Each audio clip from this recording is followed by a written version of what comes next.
大家好，我叫葉宣娜。今日我嚟講百分數同小數點嘅故仔。百分數係點嚟㗎？佢哋好耐以前喺羅馬嗰度就開始用啦，但係到咗中間嘅時代，佢先至開始多人識、多人用。點解呢？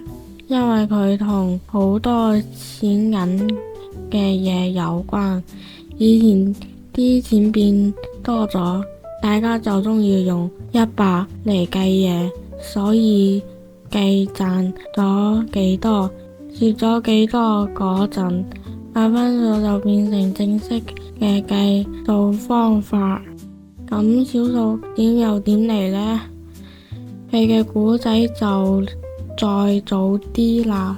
喺好耐嘅古希臘嗰陣，有個好叻嘅數學家叫阿基米德，佢諗咗一啲計數方法，其實就係小數點嘅 BB 版。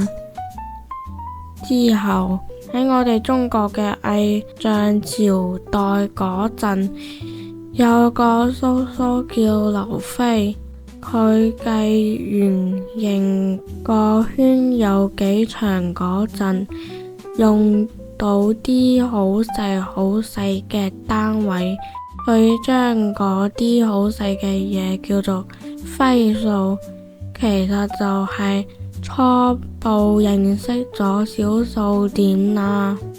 今日我哋嘅視頻就到呢度啦，我哋下個視頻見，拜拜。